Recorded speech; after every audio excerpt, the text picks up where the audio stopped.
Hello, everyone. Welcome again to another life story coming to you from Lifestories Worldwide. So good to have you with us today, especially those who are watching from Ukraine and those also who are listening on from Torch Trust. So good to have you with us. On our broadcast, we bring you stories from all across the world, stories of all types of experiences people have gone through, turmoil, strife, struggles, abuse, but also how their lives have been fulfilled afterwards. We've got a great story for you today, and we encourage you to share with your friends. Tell them to watch this. If you want to contact us, you can contact us on our phone line, which is +44 794 355 0287. You also can email us on lifestoriesworldwide@gmail.com. And you could visit our website, which is www.lifestoriesworldwide.com. And there you'll find all sorts of useful information. You can find a Bible app that you can download to help you with your own private devotions. And we also encourage you to subscribe to our YouTube channel, Life Stories at Lunch, where you can watch all the previous stories from Monday evenings. And we encourage you to click this subscription button and also the bell so we can let you know when we're live. You can message us on Facebook too at any time, but do contact us if you need help at all. So today, our story comes to you from Florida. Our guest tonight is Derek Smethurst, originally from South Africa, now living in Florida. But Derek is a Chelsea legend. He was well known in the Chelsea team. He signed up after leaving university for the reserves at Chelsea. Then in 1971, he signed a professional contract. And he's been involved with Chelsea in the Winners' Cup final, which he'll probably share with you. Then he had an experience in 1978, which he'll probably share with you, that changed his life. So I'm going to hand over now, Derek, to you to share your story. Thank you. Thank you, Alan. What we have here is a South African sports family, super sports family, rugby, Mornay du Plessis, Felix du Plessis, his dad, captains of the rugby team, field hockey, South African Springbok, Pat du Plessis, and on and on and on and on. My dad played soccer for South Africa. My uncle, who was probably the best outside of Mornay du Plessis at what he did, is Horace Smethurst. So I came into that family in South Africa, and wouldn't you know it, it just ran through the genes. And I started playing cricket, soccer. I came across rugby at high school when they kicked out our soccer games. We used to play rugby on the physical ed hour. We'd play soccer with the rugby ball. Always had somebody keeping KV on the hill to see if the teacher was coming. So those skills were developed there. And what happened was I just went on and on playing the game from 6 years old, playing under 8.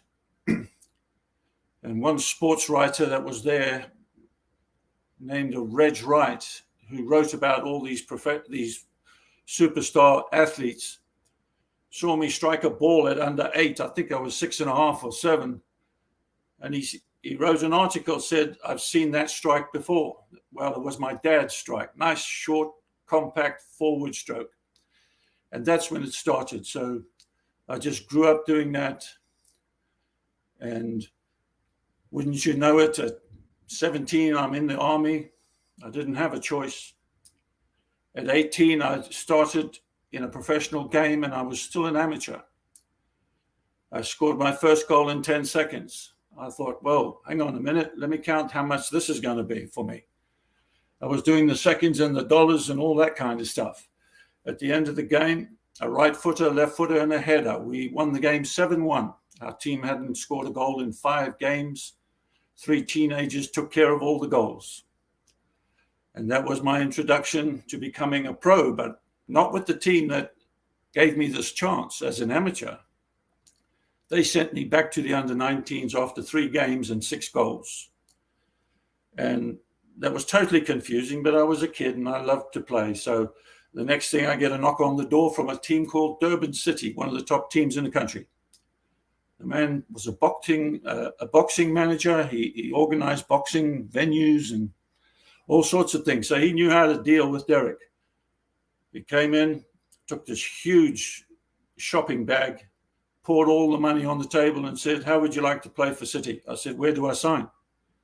And that was the start of it. So after George asked me some questions and all of that, I'm going to come back and I'm going to do that again. So with God's purpose and everything else. So we're going to do an interview today, question, answer on all these things. He's an expert. I'm the rookie. So this will work out good. Thank you so much, Derek, and thank you for that wonderful long introduction you gave us there. I was going to start to ask you, of course, welcome to Life Stories Worldwide. And the first thing I was going to ask you, growing up in South Africa in the 50s, what was that like? I mean, it's a totally different world today, but what was it like in the 50s and 60s? Well, to me, they had this thing called apartheid. Mm-hmm. And that was strange enough to a kid who wanted to play football with everybody. And then the police, if they found out, they'd got these long canes and they'd come after everybody, especially the African fellows. And it's totally confusing to a young kid. Yeah. As you grow up, you get more educated in it, but I didn't understand that. So no TV, by the way. We didn't have any TV. The radio got turned off at 8 o'clock. Smethurst had to go to bed to go to school. Missed that again, see. That's how the 50s were, That's what it was. And the men coming back from the war and the women after the 40s, just like any other country, getting in their cars and driving around, enjoying the freedom. Mm-hmm. So that was the 50s. And I grew up playing, under 8s, under 10s, under 12s. Life Stories Worldwide is broadcast live every Monday night at 8 p.m. UK time. We broadcast on YouTube, Facebook, and StreamYard. Why not join us every Monday night at 8 p.m. UK time for Life Stories Worldwide. Speak to us here at Life Stories Worldwide. You can simply by dialing +44 7943 550287. Call us now. There were 2-year differentials in the age groups. Mm-hmm. So I went up. I always played up. They just wanted me because I could strike and head a ball in the face of these big boys. Indeed. You started very early in football for a lot of people. Was that because of your dad's influence? No, my dad never watched me play one game. So my whole life, I'd asked him that question. I said, "Why don't you come and watch me? You've never watched me." He said, "If you make it, I'll read about you in the papers." I said, "Well, thanks for the answer. At least I've got that nagging question there. It's got answered." So that was good. And off I went surfing. Okay, surfing. Okay. Your dad is called Norman. Is that correct? Norman, yes. Yeah. Did he not play football himself?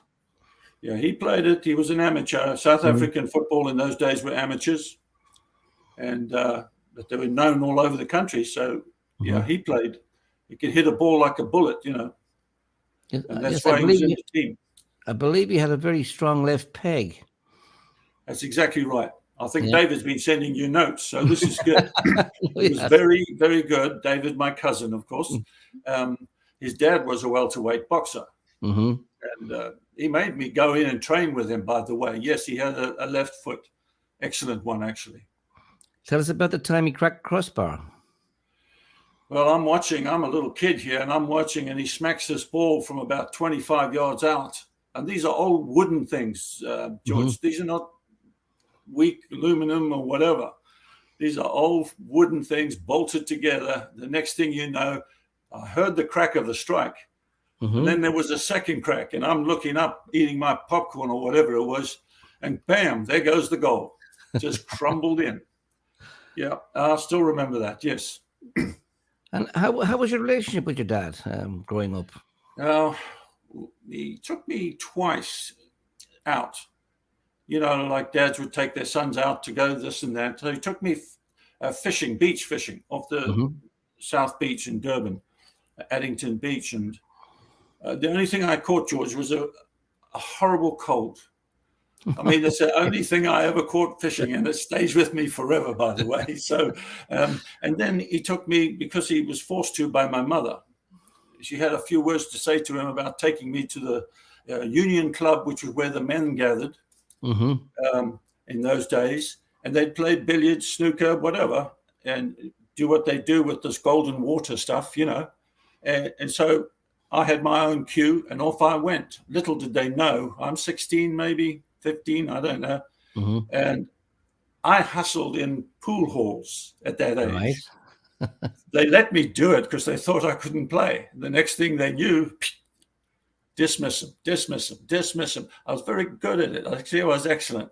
And I'm there, and all these guys want to play me, you know, Norman Smethurst, South African Springbok. He wanted to play the Springbok son. And one by one, man, I had a ball. I said, I didn't lose a game. So that was nice. Have some more golden water. You know, that's the stage I was in at that point.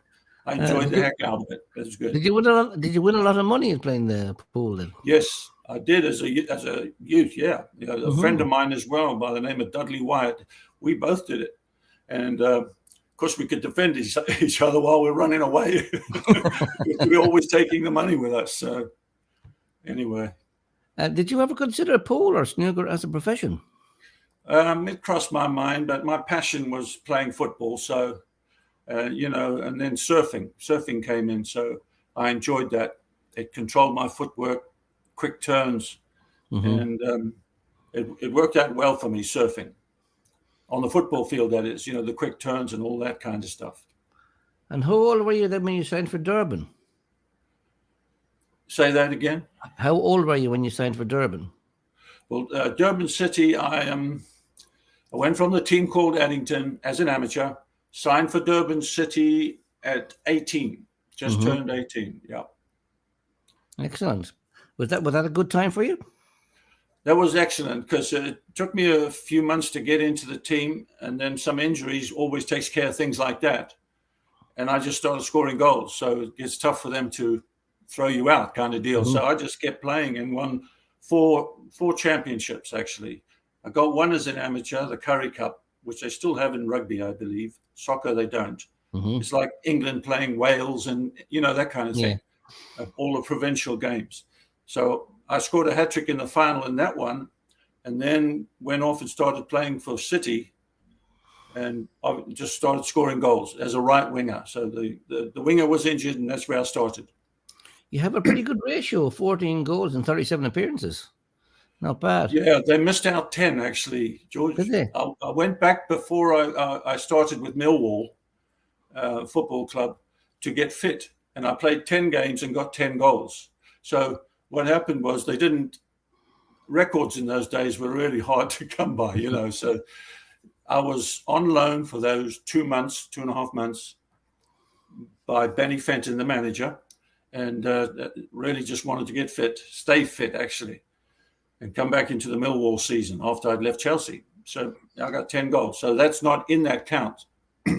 Wow. Right, Wikipedia, George.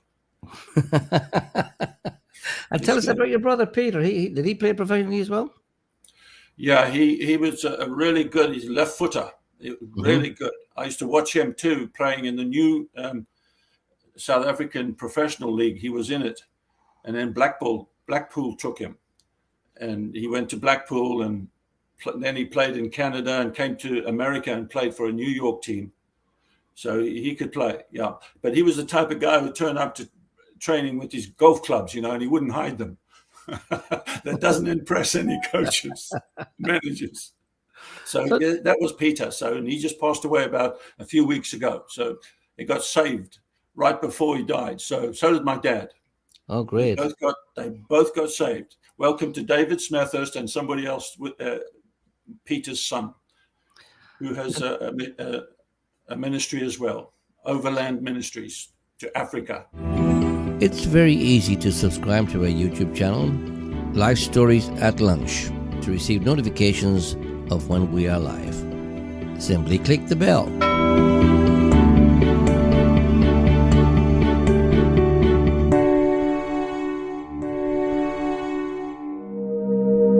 If you would like to contact us here at Lifestories Worldwide, you can, simply by emailing lifestoriesworldwide@gmail.com or visit our website at lifestoriesworldwide.com. Excellent. Now tell us a little bit about training in those days compared to today. I mean, today it's a lot of, diet, all sorts of things. But before, the guys used to go drinking and smoking before the football matches in those days. So, well, I wasn't always a believer, George. You know that. So, to stay with the horde, as they would say, when they went, I went. You know, Right. I'm the young boy, and it just becomes the way of life of drinking beer and whatever else. And in the South African heat in Durban, it's boiling. Mm-hmm. I joke with the Floridians here. I say, man, I grew up in 100 degrees in the shade. Mm-hmm. You know, it's both hot in both places, but Durban was, and it was boiling hot. So we used to train in the evenings. All right. There's no other way we could do it. And guys had jobs too, some of them, so, and it worked out. So, yeah, into the bars, everywhere a man shouldn't go, he went. And that's what I was when I came to the Lord.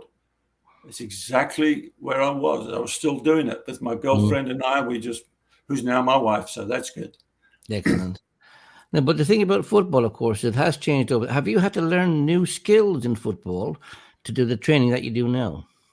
Yeah, it's a completely different game. I'm asked, I don't know how many times, I've lost count, what's the difference between then and now? Mm-hmm. I said, the difference are the football fields. They're billiard tables. If you can't play on the football fields today, you need to go get another job. And really, in all truth, the game has slowed down. Not all the teams, but it's slowed down, and when it should actually be twice the speed as it was in the 60s, 70s, 80s, because the fields are perfect.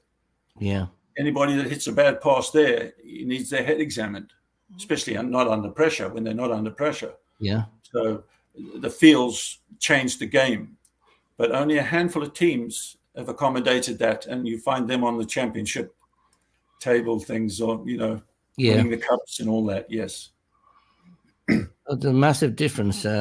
How do you find it today in coaching? How do you find the kids? Are they eager? Or I made it my business. There was one thing missing, I found out in the pros, and not all, but just a few had these things, were technical. Mm-hmm. The controlling, the turning, the striking, which strike to hit, the chest control, the vision off the ball. While you're controlling, your eyes are on the ball coming in at 50 miles an hour. You've got to know who's moving where. Mm-hmm. And very few players had that. We had the plowers. I called them the plowers. Get the plow out and the horse, the ox, because in the mud, you needed the power players. Yeah. Today, they're much more technical, but they're so lazy, some of them. They need to work. They are. And I watched Liverpool when they won the championship, and they just moved around like rockets. And I'm saying, here we go. They're going to win this thing. And really it's gone topsy-turvy. Right. I wish they'd get back to one-touch, two-touch football and not 25,000 passes sideways and backwards. That's how the game. Man City here, are you? Well, Manchester were a brilliant team when we beat them. They were, they had some players, and both teams had injured players that night, those two nights. So that's how I got my chance. So, okay, so you got your chance to come to Chelsea. You moved from South Africa to London. Big change for you, culturally? Yes. A surfer boy came out of his digs. This is December now. Mm-hmm. This is not warm South Africa. The clown here just didn't wake up.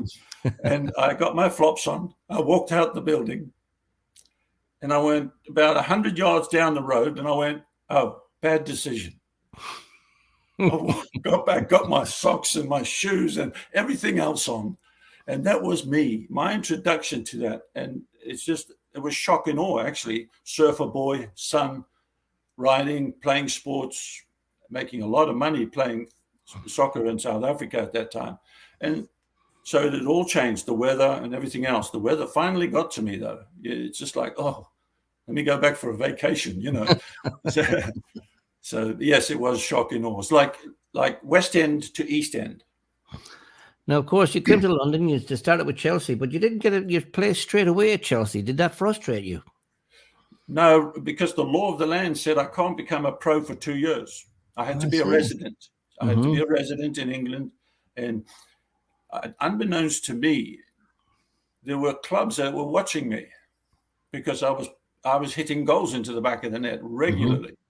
And I didn't know that. And they have that kind of thing, whereas you don't go poaching other people's players, right? So that was taking place, which was good. But I didn't know that. And then I found out later it was tough knowing you can't sign and nobody else can sign you as a pro. They're not going to play me in the pros team. If I do well and I'm still an amateur, I can walk. See, I could have walked back to South Africa because South Africa were kicked out of FIFA and they couldn't do anything about it. Then I could have come back a year later, George, and said, pay me the money, no clubs involved. But, you know, I wanted to play there. So, yeah, shocking all. Just as a comparison, we know everything has gone up in price, but what kind of wages were you on at Chelsea in the 60s and 70s? As an amateur, I was on 55 pounds a week. I was the best. They kept me in the country on a visa for a groundsman. I was an expert groundsman, they said, which was fine for me. And I always say, you know, when I keep seeing players fall and dive and dive and dive, today's legacy, I'm saying, well, there's a future groundsman. We're going to get a future groundsman there, another one there. So I was the best played groundsman in the country. So, yes. So, and bonus points for scoring goals in the reserve too, I got. So. Yeah. If you would like to contact us here at Life Stories Worldwide, you can. Simply by emailing lifestoriesworldwide@gmail.com or visit our website at lifestoriesworldwide.com.